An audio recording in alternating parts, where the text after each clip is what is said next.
और जितने ले डिस्ट्रिक्ट में जितने भी मेजर गोम्पास है उनके जो हेड है और जो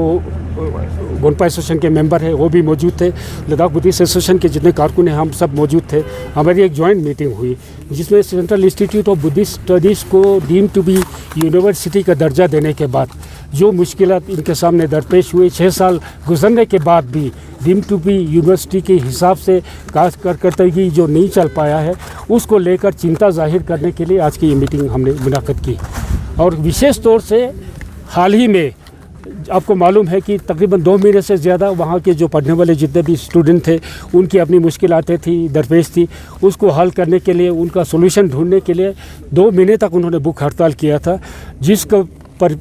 कि मरकज़ी सरकार और यूटी एडमिनिस्ट्रेशन के मुदाखलत के बाद हम लोगों ने एक सोल्यूशन हमने एक्सेप्ट किया था, जिसके तहत ये कहा गया कि जब तक परमानेंट वाइस चांसलर नहीं तैनाती होती है तो डिप्यूटेशन पे या एडिशनल चार्ज के तौर पे एक वाइस चांसलर वो तैनाती करेंगे। और साथ ही साथ इस यूनिवर्सिटी को सुचारू रूप से चलाने के लिए दरकार जितने हाई ऑफिशियल्स हैं, जैसे रजिस्ट्रार ऑफ यूनिवर्सिटी होना पता, controller of examination, finance officer है, उनकी तैनाती वो भी डिप्यूटेशन के बेसिस पर होगा। इस उम्मीद से हम लोगों ने उस में जो फैसला हुआ तो उस हिसाब से हमने स्टूडेंट्स को मनवा के उनसे भूख हड़ताल हमने हटवाया। और हालांकि जो हायर एजुकेशन के स्टूडेंट्स हैं वो अभी भी हड़ताल पर है। तो हमें ये उम्मीद थी कि प्रोफेसर वेद्यनाथ लाभ, जिनको कि न्यू नालंदा यूनिवर्सिटी के वाइस चांसलर एडिशनल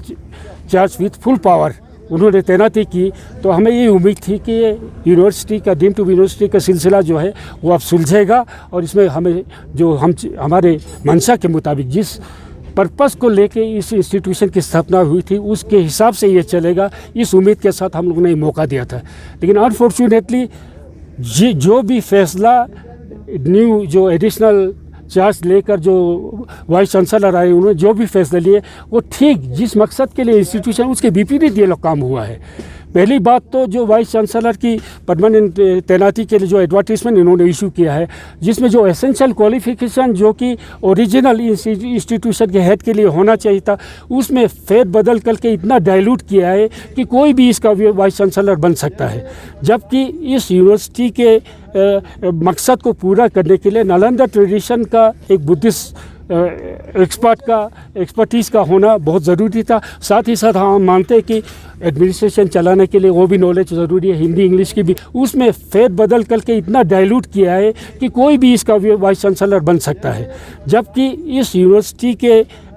मकसद को पूरा करने के लिए नालंदा ट्रेडिशन का एक बुद्धिस्ट एक्सपर्टीज़ का होना बहुत ज़रूरी था। साथ ही साथ हम मानते हैं कि एडमिनिस्ट्रेशन चलाने के लिए वो भी नॉलेज ज़रूरी है, हिंदी इंग्लिश की भी जानकारी ज़रूरत है। और पूरे भारत में ऐसे बहुत सारे नॉलेजेबल पर्सन है, एक्सपर्ट है जो कि इस पोस्ट में आ सकते हैं, लेकिन उसको एक साथ रख के उन्होंने इसको बिल्कुल सबके लिए खोल दिया। तो इसमें सिर्फ इन्होंने 10 साल प्रोफेसर किसी यूनिवर्सिटी में होना चाहिए, इक्विवेलेंट इंस्टीट्यूशन में प्रोफेसर के तौर पर ये सिर्फ एसेंशियल में वही रखा। बाकी जो डिज़ायरेबल क्वालिफिकेशन है उसमें सिर्फ बुद्धिस्ट फिलोसॉफी रखा है उन्होंने, एक्सपर्ट इन बुद्धिस्ट